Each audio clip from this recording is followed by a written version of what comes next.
Welcome to the channel. Today we've got something incredible for you. Where are you watching from? Let me know in the comments. In the dim-lit study of Greystone Manor, an ancient parchment holds secrets centuries old. But when Lord Henry Ashcroft is found dead, a deadly poison is discovered, hidden in plain sight. The question is, who among the house's secrets will be unmasked as the killer? Stay with me.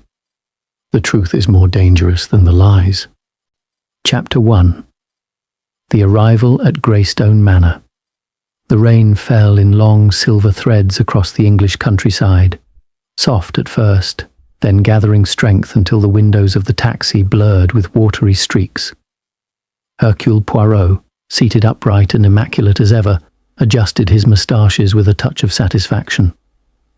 Even in the dreariest weather, the little Belgian detective refused to look anything but impeccable. As the motor car wound its way along the mist-laden road, the first glimpse of Greystone Manor appeared. A sprawling stone-built estate rising from the hill like some ancient sentinel, its chimneys releasing faint curls of smoke, its many windows glowing with lamplight against the storm. The atmosphere was both welcoming and ominous, an old house with secrets held close within its walls. Poirot, with his keen eyes, noted every detail, the ivy clinging possessively to the outer walls, the iron gates that creaked as they swung open, the drive glistening with rain. "Ah," he murmured softly in his French-accented English. "Already I see, the setting is prepared. And in such a house, mon ami, the stage for tragedy is never far." Inside, the butler received him with grave courtesy, taking his coat and hat. The interior of the manor was as grand as its reputation suggested, rich carpets muffling footsteps, portraits of ancestors glaring from gilded frames, and the faint scent of wood polish mingling with the smoke of the fire. But what drew Poirot's attention was not the luxury, but the people. For to Poirot, people were the true furniture of a mystery. In the drawing room, Lord Henry Ashcroft himself awaited, a tall, silver-haired gentleman, his manner a curious blend of warmth and pride. He greeted Poirot with elaborate politeness, his eyes sparkling as he gestured toward a locked cabinet. "Monsieur Poirot," he said, "you shall see tonight the greatest treasure of my collection. A parchment untouched by time, bearing words that could change the way history itself is written." Around him gathered the household. Lady Eleanor Ashcroft, tall, elegant, with a beauty as cold and polished as marble. Her eyes rarely strayed from Sir Reginald Pierce, the rival collector, seated with a glass of sherry in hand. Julian Ashcroft, the son, restless and impatient, tapping his fingers against his knee as if already weary of his father's obsessions. Dr. Marcus Vale, the physician, calm and observant, though Poirot noticed a faint shadow in his gaze, as though some private worry occupied his thoughts. Clara Whitmore, the secretary, quick of hand and sharp of eye, who stood dutifully by the desk, arranging papers, yet with a nervous energy that betrayed her youth. Sir Reginald Pierce, the rival and supposed friend, whose smile held more calculation than warmth. Poirot's little grey cells tingled as he observed them, each character introduced like the cast of a grand play. Yet, he noted, there was no harmony in the room. Beneath the civility, rivalries and tensions hummed, faint but persistent, like the low note of a distant organ. The storm outside lashed against the tall windows, thunder rolling in slow echoes over the hills. Lord Henry's voice carried above the noise, grand and certain. "Tonight, the parchment of Greystone shall reveal its truth." And in that moment, Poirot felt it, the first whisper of danger, subtle as the shifting of shadows. For where pride and secrets dwell, murder is never far behind. Chapter 2. The parchment unveiled. The storm outside raged on, the wind moaning through the chimneys like a restless spirit. Inside the great drawing room of Greystone Manor, the fire blazed high, throwing shadows across velvet drapes and carved oak panels. Yet, for all its warmth, the room seemed charged with a strange expectancy, as though every breath held within its walls belonged to an audience awaiting a curtain to rise. At the centre of this anticipation stood Lord Henry Ashcroft. His tall frame carried the authority of a man accustomed to admiration. With a flourish, he produced a small brass key from his pocket and turned toward the cabinet, an ornate, glass-fronted piece whose contents gleamed faintly under the firelight. "Ladies and gentlemen," he said, his voice rich with pride, "tonight you shall see what no eyes have seen for centuries, a parchment that whispers of kings, betrayal, and the destiny of England itself." The words fell heavy in the room, and Poirot, seated quietly in an armchair, observed. His gaze swept across the gathering. Lady Eleanor, hands clasped so tightly in her lap that her knuckles gleamed pale, her eyes never leaving her husband's movements. Sir Reginald, leaning forward with eager interest, yet something in his smile revealed not admiration, but covetous hunger. Julian Ashcroft, restless, his foot tapping against the rug as though the entire affair was a tiresome performance. Clara Whitmore, standing closest to Lord Henry, her pen and notebook ready, her expression a mixture of awe and nervous duty. Dr. Marcus Vale, calmly puffing at his pipe, though the faint narrowing of his eyes betrayed skepticism. The cabinet door creaked open. From within, Lord Henry withdrew a long, flat case of mahogany. He laid it upon the table, and with careful hands unclasped the brass fastenings. The silence deepened, broken only by the hiss of rain against the glass and the crackle of fire. Then it appeared. The parchment. A sheet of yellowed vellum, its edges worn but its script surprisingly clear, written in sweeping Latin characters. Under the lamplight, the ink gleamed with an unnatural darkness, as if the words had resisted time itself. Gasps escaped from Clara and even Sir Reginald. "It is said," Lord Henry announced, his chest swelling with triumph, "that this decree was written under the seal of Richard II. It contains secrets so grave, so perilous, that if made public, certain noble families of England might find their proud lineages less honourable than they claim." A flicker of tension ran across faces. Lady Eleanor shifted uncomfortably, her gaze darting towards Sir Reginald. Julian let out a half-smothered laugh, though his eyes betrayed unease. Poirot's moustaches twitched. He leaned ever so slightly forward, studying not only the parchment but the people watching it. For in that moment, he saw what they did not see themselves: hunger in one glance, fear in another, calculation in a third. A toast was made, glasses raised, wine shimmering red in crystal goblets. Lord Henry lifted his own glass, his voice resonant, to the truth preserved in ink, and to those bold enough to seek it. The company echoed the words, though their eyes remained fixed on the relic before them.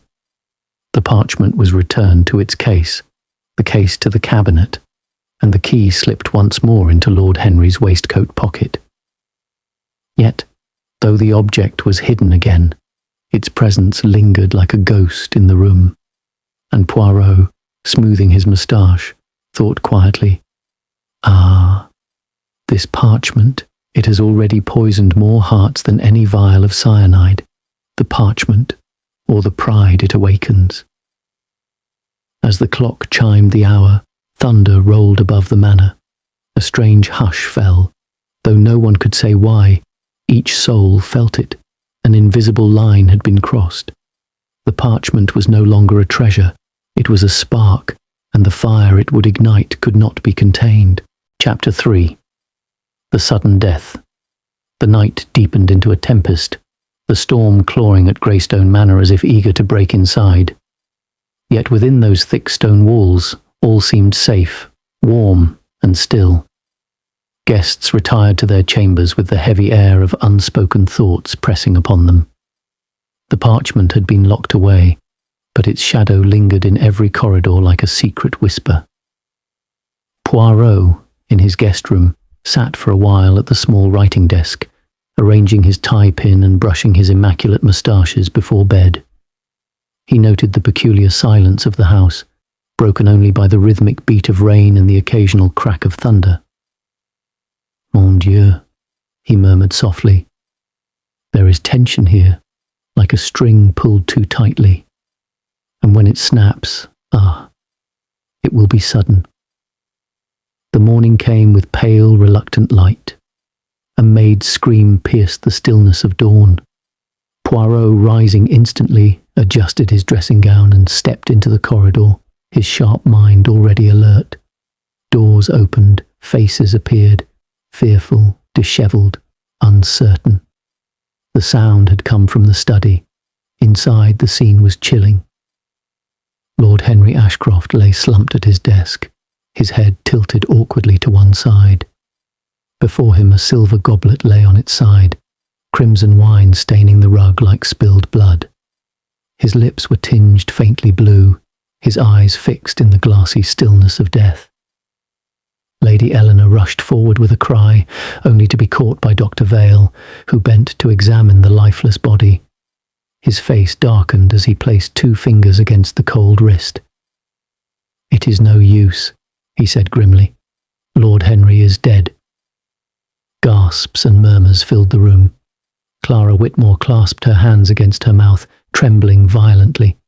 Julian stood rigid, his face pale, his eyes darting to the fallen goblet.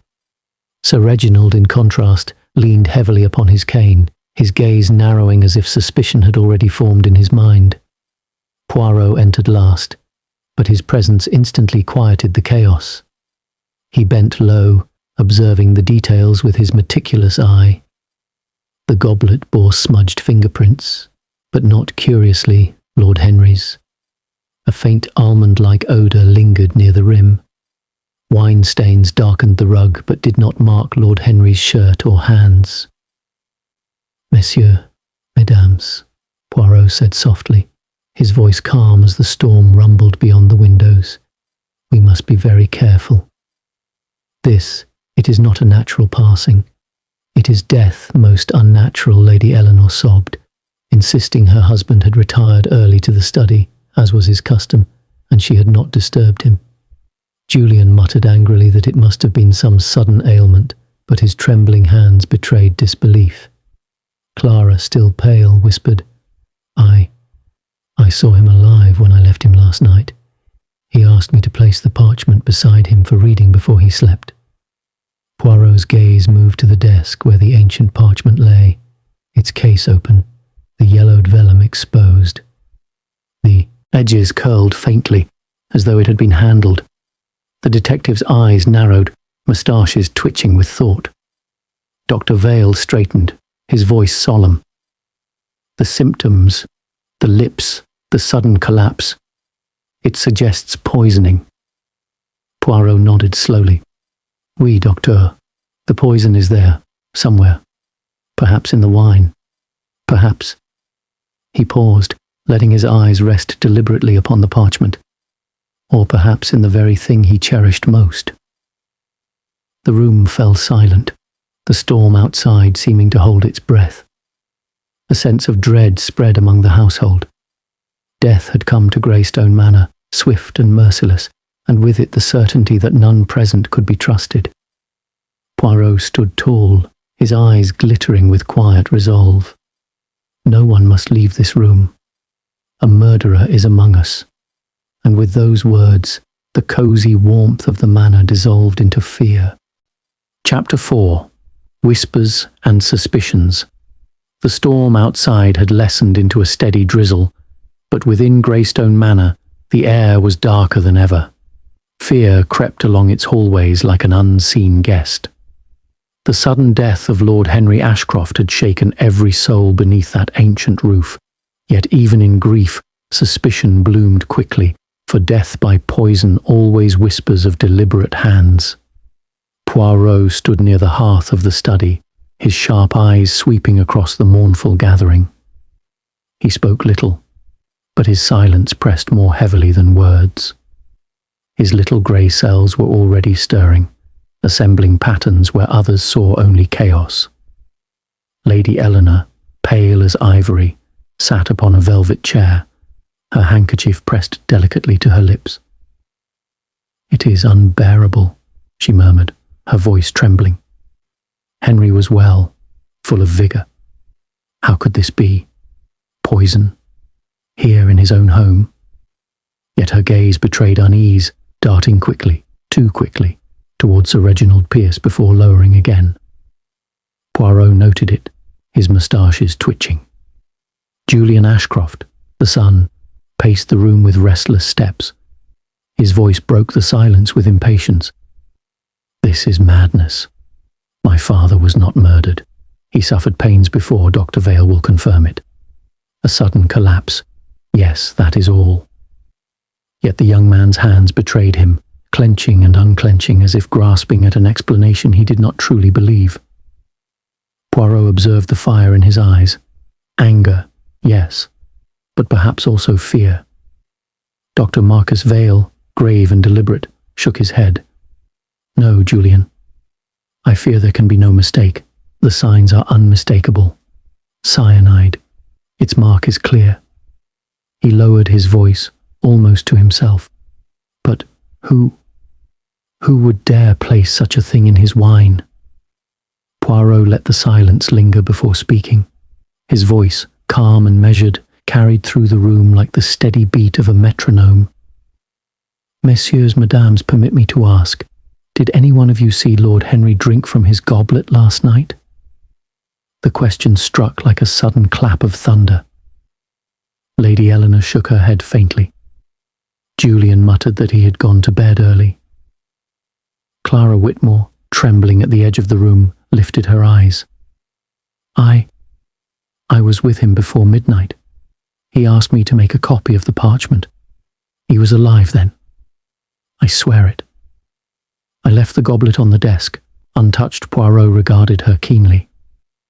Clara's youth and nervousness made her words appear truthful, yet the flicker of guilt in her eyes told him she carried secrets of her own. Sir Reginald Pierce, the rival collector, leaned forward in his chair, his sharp features catching the firelight. "This is a terrible tragedy," he said smoothly, "but let us not leap to wild suspicions. Henry often overindulged in his wine. Perhaps his constitution." He stopped when Poirot's gaze fixed upon him like a needle. "Non, monsieur," Poirot said softly. "The constitution, it does not leave the almond, scent upon the lips, nor does it smudge the fingerprints upon the goblet." At that, Sir Reginald's polished calm faltered. His hand gripped his glass a little too tightly. Poirot stored the reaction away in his mind. The butler entered quietly, bowing. "Monsieur Poirot, the household is most unsettled. There are whispers in the servants' hall that my lord was cursed by the parchment itself." His voice wavered. "Some say such relics carry doom." Poirot raised a hand. "Superstition, my good man. But I thank you." He turned to the others, his eyes gleaming. "No, it is not the parchment's curse. It is the hand of a human being.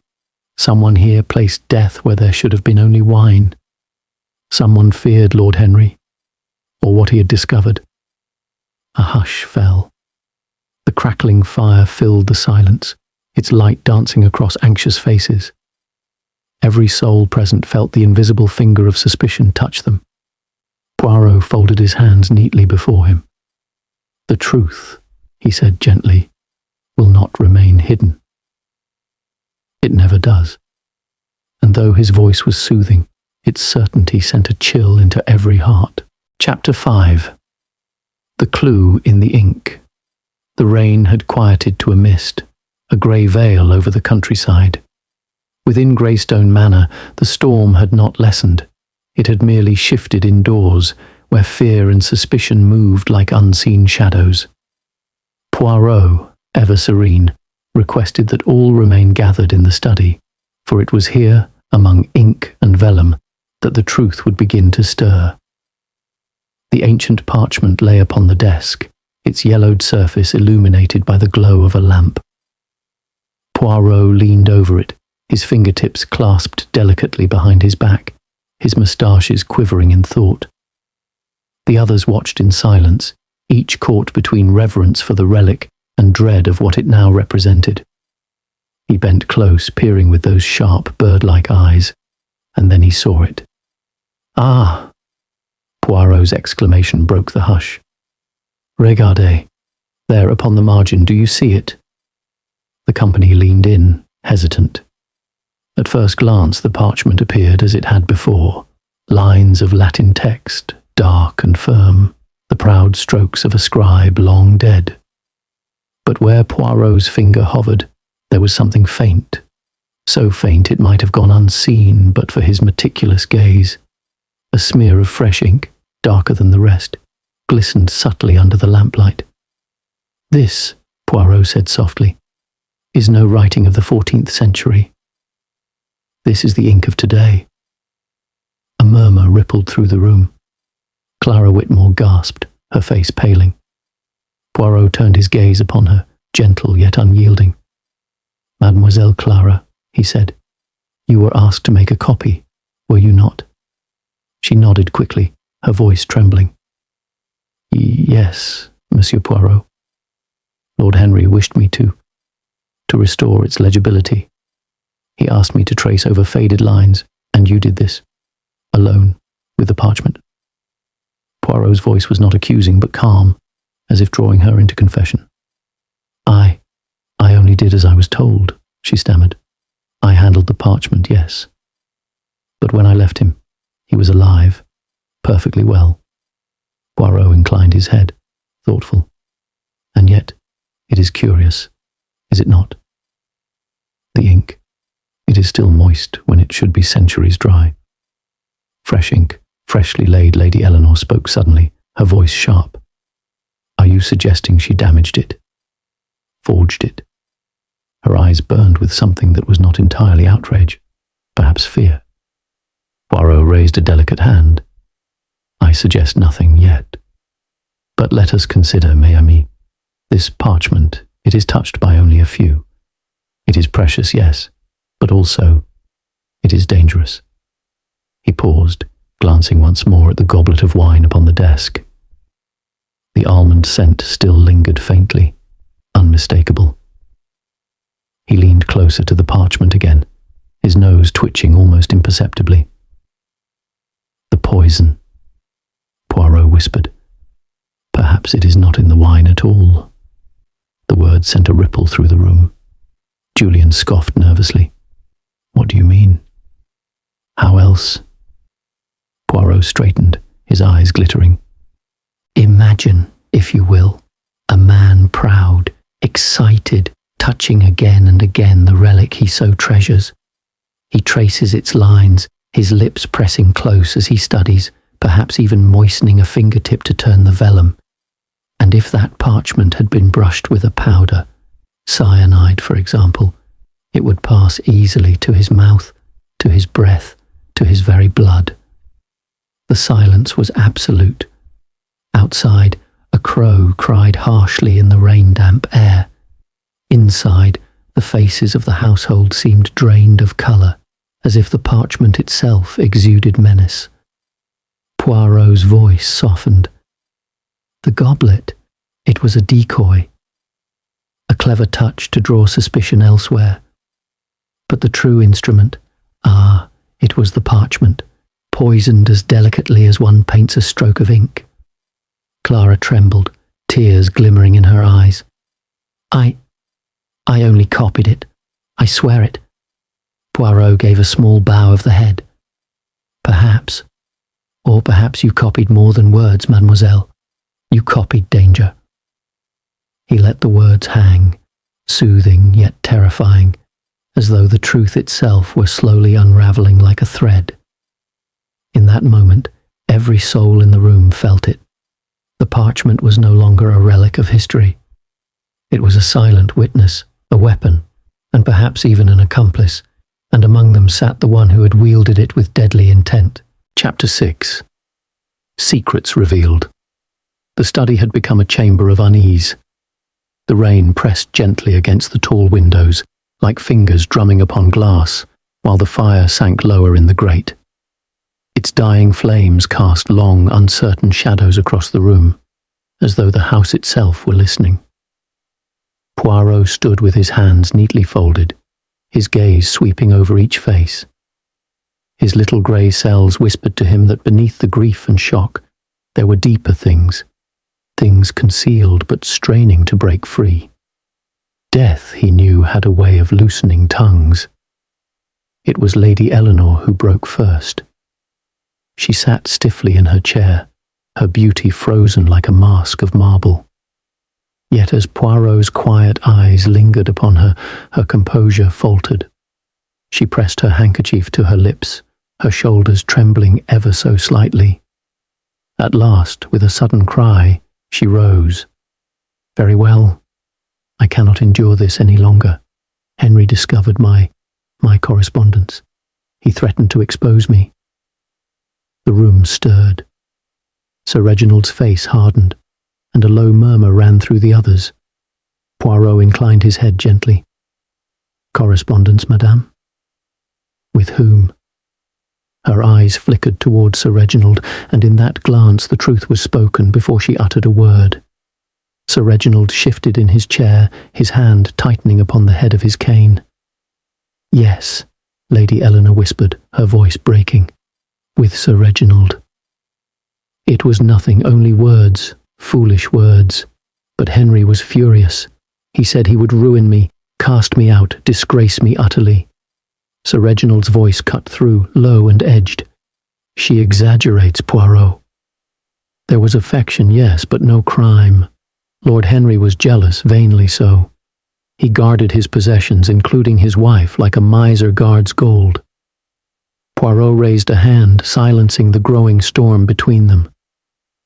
So, Lord Henry had discovered this, and perhaps he intended to act upon it. Julian, standing near the mantel, gave a harsh laugh. "My father loved nothing but his parchment and his pride. Do not think he cared for scandal. He cared for control. He refused me the money for my business only last week. He said the Ashcroft fortune would never be wasted on reckless ventures. Well, now he is dead, and the fortune is mine. So perhaps it is I you suspect next, Monsieur Poirot?" The young man's voice was defiant, yet beneath it Poirot heard something else, a quiver of bitterness, long nurtured, long concealed. He did not reply, only let his sharp gaze rest upon Julian until the boy fell silent. It was Dr. Marcus Vale who spoke then, his voice slow and heavy. "Lord Henry was not well these last weeks. He confided to me pains in the stomach, a heaviness of the chest.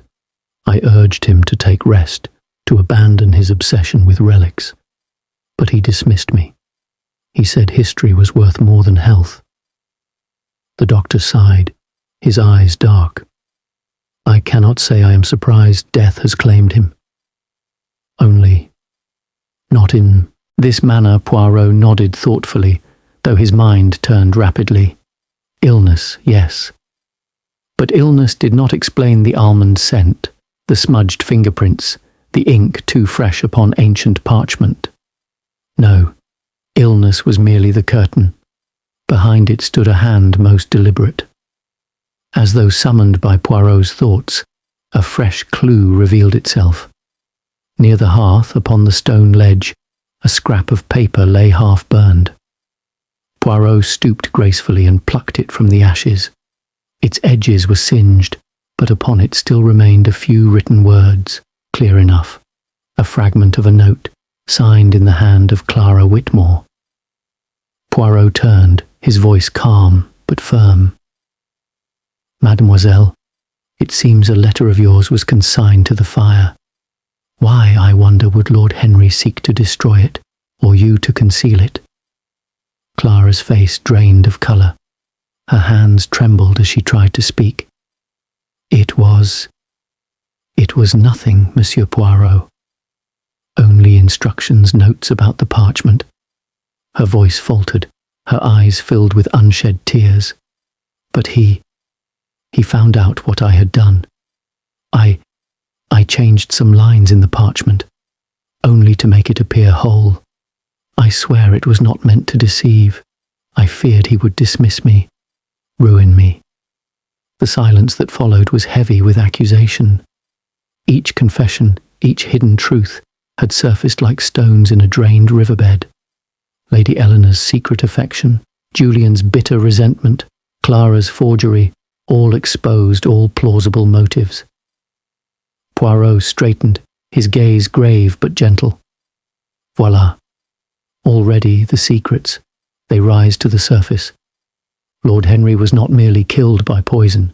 He was surrounded by betrayals, by lies, by desperation. And somewhere in this web lies the hand of the murderer. He closed his eyes briefly, as though listening to the whisper of the dying fire. When he spoke again, his words carried both softness and weight. Messieurs, Mesdames, murder is never born of nothing. It springs always from the heart, from jealousy, from greed, from fear. And here, in this house, we have them all. The fire crackled, the rain fell, and each soul in the room felt more exposed than ever, as though Poirot's calm voice had stripped them of their masks. Chapter 7. The Silent Witness. The lamps had been lit, their golden glow spilling softly across the dark-panelled study. Beyond the windows the drizzle had dwindled into mist, and the grounds of Greystone Manor lay wrapped in silence. Yet within the air was taut, charged with hidden fear. The family and guests lingered uneasily, each held fast by Poirot's quiet command. No one dared leave, not until the little Belgian had plucked the threads of truth from the tangled web. It was then that a hesitant knock sounded at the door. Poirot, with a gracious nod, called, "Entrez." The butler, Hastings, not Arthur Hastings of old adventures, but a solemn servant sharing the name, entered with careful steps. His face was pale, his hands twisting the edge of his apron. He bowed low before speaking, his voice barely above a whisper. "Forgive me, Monsieur Poirot, but I cannot keep it to myself. I saw someone in the night, someone who entered the study while the house slept." The words fell like stones into a still pond, sending ripples through the room. Every head turned sharply. Poirot alone remained serene, his eyes gleaming as he inclined forward. "Mon brave, tell us what you saw. Leave nothing, however small." The butler swallowed hard, his eyes darting nervously between the assembled faces. It was late, just after the clock struck midnight. I was returning from the kitchens when I passed this very door. The study was dim, only the fire low, but I saw a figure slip inside. "A figure?" Poirot asked softly. "And you recognize this person?" Hastings hesitated. I did not see the face clearly, but the figure wore gloves, and in one hand they carried something small. A vial, I believe." His voice dropped further. It was hurried, secretive. Not the way Lord Henry ever entered his own study. Lady Eleanor gasped, her hand flying to her throat. Sir Reginald gripped his cane tighter, his jaw stiff. Julian's face blanched. Clara Whitmore's eyes widened with tears, and Dr. Vale merely stared into the fire, his pipe forgotten in his hand. Poirot let the silence linger, watching their faces one by one. At last he said gently, "Gloves and a vial. A detail most telling. You see, mes amis, poison. It does not spill itself. It must be carried, measured and placed. Whoever entered here last night brought with them not merely curiosity, but death." The butler's voice quavered as he continued. "When I passed again, the study door was closed. I thought nothing more of it. Until this morning." Poirot nodded, his moustaches twitching as he reflected. "So, the goblet, placed with careful purpose, the parchment, touched with danger, and now, a figure in the night, unseen yet seen. Voila, it becomes clearer.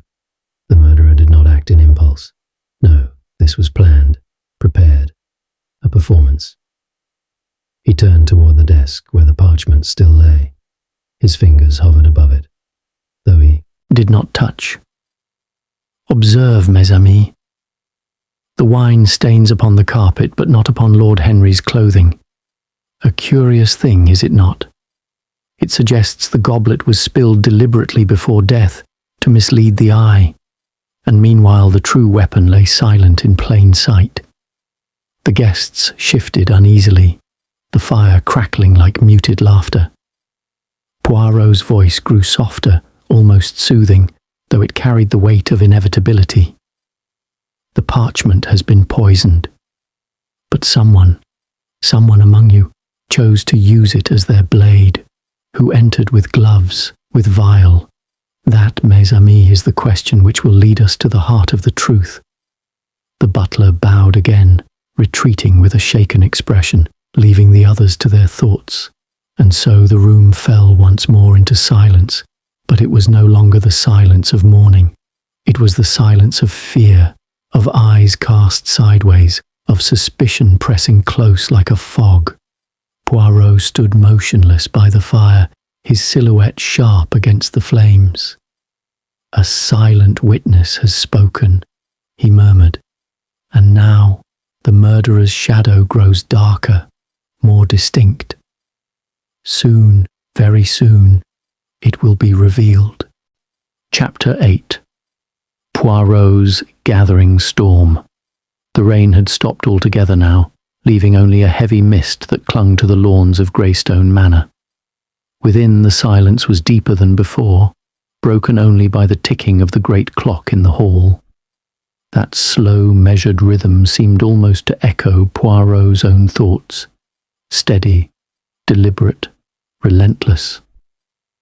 He had withdrawn for a short while after the butler's testimony, pacing slowly across the length of the drawing room, his hands folded neatly behind his back. Each step was quiet, yet full of purpose.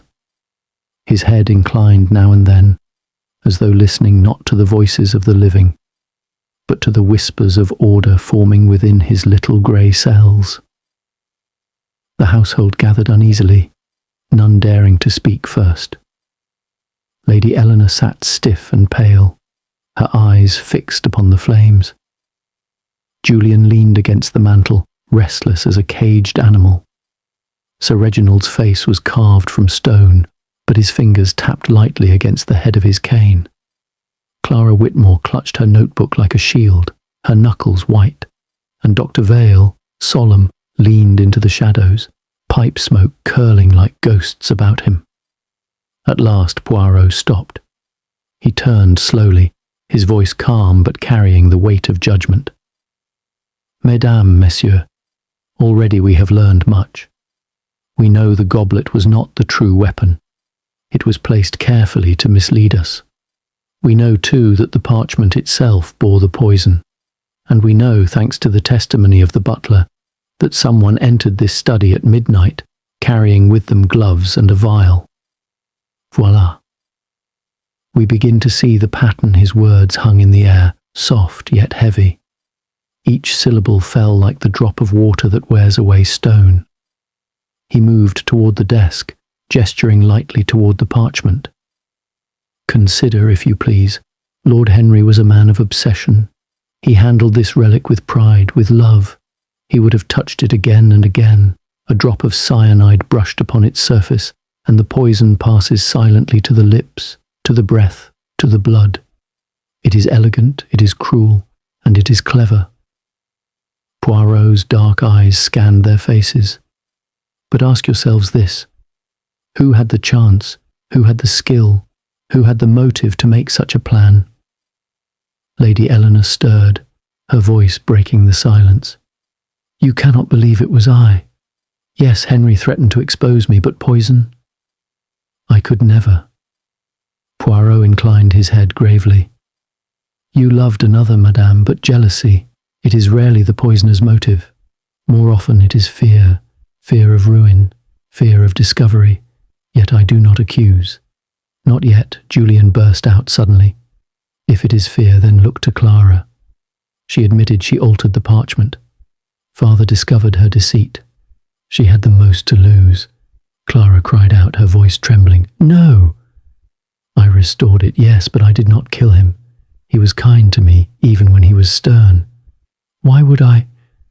She faltered, sobbing softly, into her hands.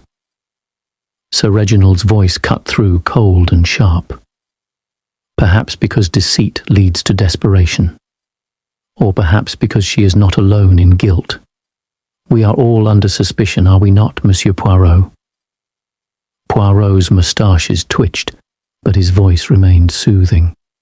Mais oui, monsieur. Suspicion, it falls upon each of you. Lady Eleanor with her secrets, Julian with his inheritance, Clara with her forgery, Sir Reginald with his rivalries, and even you, Dr. Vale, who alone among us understands the silent ways of poisons. All eyes turned to the physician. Dr. Vale drew slowly upon his pipe, exhaled and said quietly, "A fair point, Monsieur Poirot. But knowledge is not proof. I am a healer, not a killer." Poirot spread his hands delicately. Just so. Knowledge is not proof, but knowledge, combined with opportunity and motive, it becomes very nearly the truth. He stepped closer to the fire, the glow illuminating his immaculate figure, his gaze now sharp as a blade. The storm, mes amis, it is nearly spent. The clouds are parting, and soon the truth will stand clear. The murderer believes their plan flawless, but already the cracks appear. The spilled goblet, the fresh ink, the midnight visitor, each detail betrays them. And Poirot, he misses nothing. A hush fell, deeper than before. No one moved, no one breathed. The storm within the manor was gathering, pressing close, ready to break. Poirot's voice softened, soothing, yet with an undertone of iron. I ask you now, each of you, examine your hearts, for the time is short. When the next hour strikes, the murderer will be unmasked. The fire crackled, the clock ticked on, and the household sat in fearful silence, knowing the storm that Poirot promised was about to fall upon them all. Chapter 9. The Unmasking. The great clock in the hall struck the half-hour, each chime echoing through the corridors of Greystone Manor like the toll of fate. The household gathered once more in the drawing-room, summoned by Poirot's calm yet unyielding command. The air was thick with dread. Every face bore the pallor of unease, every gesture betrayed a soul under strain. Poirot stood before the fire, his small, immaculate figure framed in the glow of the flames. His hands rested lightly upon his lapels, and his moustaches bristled with quiet confidence. He allowed the silence to linger, for silence, he knew, was often the most powerful of interrogations. At last, he began. Mesdames, Messieurs, murder, it is like a tapestry. From afar it appears a mystery, but up close, every thread reveals its place. Tonight, I shall show you the pattern woven here. He turned first to Lady Eleanor, who sat with eyes downcast, her fingers twisting her handkerchief. You feared exposure, madame, for your heart strayed toward Sir Reginald. Yet though you had cause to dread your husband's wrath, you are not the one who poisoned him. You lacked the means, and the courage. Lady Eleanor let out a shuddering breath, her tears falling silently. Poirot's gaze shifted to Julian Ashcroft, who stiffened under the detective's piercing eye. You, monsieur, desired freedom from your father's hand, from his disapproval, from his refusal to grant you the wealth you coveted. But you are rash, impetuous. The plan, it required patience, delicacy, cunning. These are not qualities you possess. Julian flushed crimson, his fists clenched, but he said nothing. Poirot's eyes moved next to Sir Reginald Pierce, You, monsieur, rival collector, would have dearly wished for the parchment. With Henry dead, you might have seized the prize through negotiation with his heirs. But you are arrogant, too sure of yourself, and more, your hand betrayed you last night when you lingered upon the goblet, attempting to draw our suspicions there. Non, you are ambitious, but not subtle enough. Sir Reginald's face darkened, but his lips remained pressed tight, as if to deny nothing, yet admit nothing either. Finally, Poirot turned toward Clara Whitmore. The young secretary trembled visibly, her eyes wide with terror. Poirot's voice softened, almost tender, yet every word struck with precision. Mademoiselle Clara, it was you. The room seemed to exhale in shock. Lady Eleanor gasped aloud, Julian muttered a curse, and Sir Reginald let out a bitter laugh. Only Dr. Vale remained motionless, his eyes watchful. Poirot continued, his tone soothing, but the truth in it cut like a blade. You alone handled the parchment under pretext of restoration.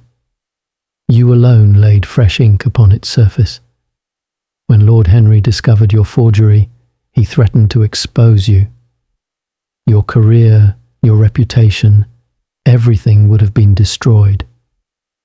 So you turned his obsession into your weapon. He gestured delicately toward the desk. The parchment was brushed with cyanide, just enough to pass invisibly from vellum to skin, from skin to lips. You placed the goblet as a ruse to lead suspicion astray, and in the night you entered the study with gloves and vial preparing your stage. Clara shook her head violently, tears streaming. No, it was not like that. I only wished to preserve it. Sir Reginald promised to buy it if I could make it seem whole. I needed the money desperately, but I did not mean... Her voice broke, collapsing into sobs. I did not mean for him to die. Poirot's voice was gentle, but firm. Ah, but intention. It is the shadow of action.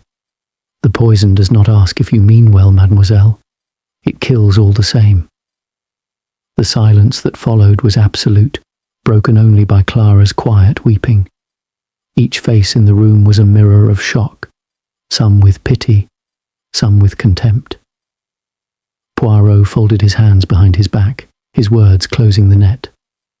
It was ambition, desperation, and fear that guided your hand, mademoiselle. Not hatred, but folly. Yet murder, it does not distinguish between the two. The flames in the hearth flared briefly, casting the room in shifting gold. Poirot's eyes, glimmering in the light, lingered upon Clara with a sadness that was almost paternal. The truth, mes amis, is revealed. The mask has fallen. The storm, it has passed. Chapter 10. The case concludes.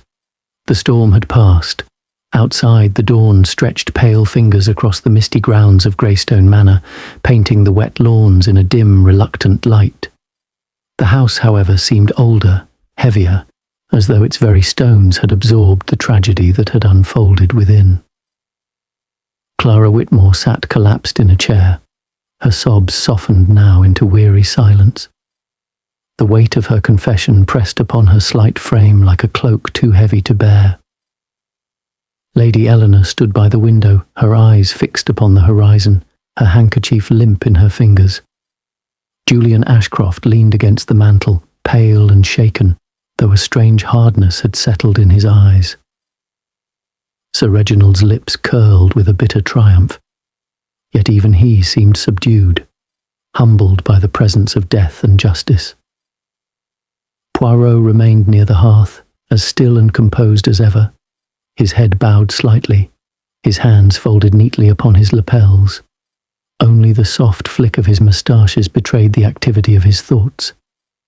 At last he spoke, his voice low and steady, as if weaving a final thread to complete the tapestry. Mesdames, messieurs, murder, it is a thing most ugly. Yet often it grows not from evil alone, but from fear, from desperation, from folly. In this house, Lord Henry's pride, his coldness, his obsessions, they were the soil in which such folly took root. He turned his gaze gently upon Clara. Mademoiselle, you sought only to preserve your position, to conceal your forgery. But lies, they are like shadows. One must step into more shadows to cover the first, and soon one finds oneself in darkness. It was there you lost your way. Clara raised her tear-stained face. I never wanted his death. I only wanted... She stopped, her voice breaking, for what she wanted mattered little now.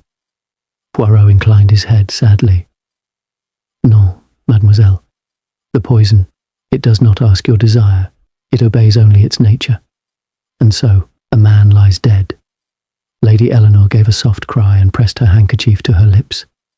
Sir Reginald muttered something under his breath, perhaps a curse, perhaps only the bitterness of defeat. Julian stared into the dying fire, his jaw tight, as though weighing what his inheritance would mean when burdened with such shame. Poirot looked about them all, his eyes filled not with triumph but with gravity. You see, mes amis, the parchment was but paper and ink. The true poison lay here. He tapped his temple lightly, in the minds clouded by greed, fear, jealousy. That is always the way. Murder is never born in the parchment or the goblet. It is born in the heart. The silence that followed was not heavy now, but still, soothing almost. For though sorrow lingered, the unknown had been dispelled. The web of lies lay broken, the truth exposed. Even tragedy, Poirot knew, carried a strange comfort when illuminated by clarity.